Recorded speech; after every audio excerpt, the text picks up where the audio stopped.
Hello বন্ধুরা, smart মাইন্ডসেটে আপনাদের সবাইকে স্বাগতম। আজকের ভিডিওটা আপনাদের জীবনের মোড় ঘুরিয়ে দিতে পারে, কারণ আজ আমরা আলোচনা করব প্রথম 1 কোটি টাকা কিভাবে অর্জন করবেন এবং কেন এটা অর্জনের পর তোমার সম্পদ রকেটের গতিতে বাড়তে থাকবে। শুধু তাই না, আজ আমরা 3টি গুরুত্বপূর্ণ বিষয় কভার করব।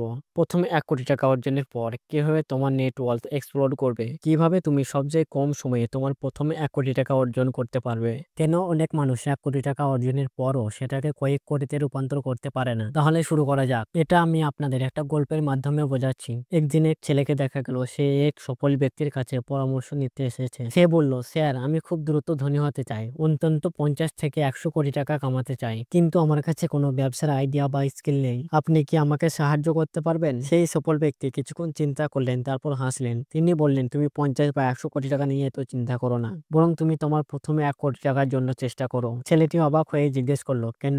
সফল ব্যক্তি বললেন, কারণ প্রথম 1 কোটি টাকা অর্জনের পর তোমার সম্পদ এক্সপোনেনশিয়াল গতিতে বাড়বে। তোমাকে আর অতিরিক্ত পরিশ্রম করতে হবে না। তোমার প্রথম 1 কোটি টাকা নিজেই তোমার জন্য আরো কোটি টাকা এনে দেবে। এটা শুনে ছেলেটির মাথায় ব্যাপারটা ঢুকলো, কিন্তু অনেকে এই বিষয়টা বুঝতে পারে না। তাই আজকের এই ভিডিওতে আমরা দেখবো তুমি কিভাবে 1 কোটি টাকা অর্জন করবে এবং কেন 1 কোটি টাকা অর্জনের পর তোমার সম্পদ রকেটের মতো বাড়বে। ধরা যাক তুমি প্রতি মাসে 5,000 টাকা এসআইপি তে ইনভেস্ট করছো, এমন একটি মিউচুয়াল ফান্ড বা ইন্ডেক্স ফান্ডে যেখানে বার্ষিক 15% রিটার্ন পাওয়া যায়। তাহলে 22 বছর পর তোমার ইনভেস্ট 1 কোটি টাকা হয়ে যাবে। কিন্তু এখানেই আসল ম্যাজিক শুরু হয়। প্রথমে 1 কোটি টাকা অর্জন করতে তোমার 22 বছর সময় লেগেছে, কিন্তু 2 কোটি টাকা পেতে মাত্র 5 বছর সময় লাগবে। কারণ এবার তুমি 15% হারে প্রতি বছর 15 লাখ টাকা আয় করছো, যা আবার ইনভেস্ট হচ্ছে। তারপর 3 কোটি টাকা আসবে মাত্র 3 বছরে এবং 4 কোটি টাকা আসবে মাত্র 2 বছরে। এরপর তোমার সম্পদ প্রতি বছর 1 কোটি করে বাড়তে থাকবে। এভাবে এক সময় তোমার সম্পদ প্রতি মাসে 1 কোটি টাকা অর্জন করা শুরু করবে।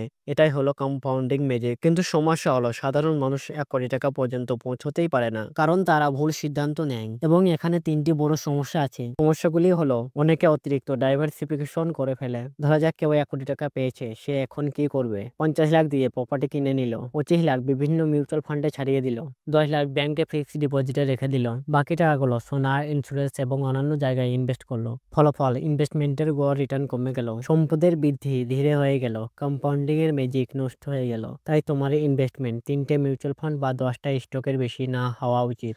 আর একটা হচ্ছে মার্কেট ক্র্যাশের ভয়। অনেকে যখন তাদের 1 কোটি টাকার পোর্টফোলিও দেখে তারা আত্মবিশ্বাসী হয়, কিন্তু হঠাৎ যদি মার্কেট 40% পড়ে যায়, তোমার 1 কোটি টাকা নেমে যাবে 60 লাখে। 40 লাখ টাকা লস দেখলে ভয় পেয়ে যাবে, তুমি ভয়ে সব শেয়ার বিক্রি করে দেবে। সঠিক সময়ে মার্কেট আবার বাড়লে তোমার কোনো লাভ হবে না। এটাই অনেক ইনভেস্টকারীর সর্বনাশের মূল কারণ। সব থেকে গুরুত্বপূর্ণ হচ্ছে ধৈর্য। ওয়ারেন বাফে বলেছিলেন, ইনভেস্টিং খুব সহজ, কিন্তু সবাই এটা করতে পারে না, কারণ তারা ধৈর্য ধরতে চায় না। অনেকে দ্রুত ধনী হতে চায়, তাই তারা লোভ করে শর্টকাট খোঁজে। ক্রিপ্টোকারেন্সিতে ইনভেস্ট করে সব টাকা হারায়, লোভী স্কিমে টাকা ঢালে, হুট করে সব শেয়ার বিক্রি করে ফেলে। ফলাফল, তারা কখনোই ধনী হতে পারে না। তাহলে কিভাবে দ্রুত 1 কোটি টাকা অর্জন করবে? বেশি পরিমাণ ইনভেস্ট করো। বড় গাড়ি, বড় বাড়ি, দামি ফোন, এগুলো পরে কেনা যাবে। ইনভেস্ট যত তাড়াতাড়ি করবে তত বেশি লাভ হবে। ব্যাংকে টাকা রেখে লাভ নেই, মিউচুয়াল ফান্ড, স্টক, রিয়েল এস্টেটে ইনভেস্ট করো।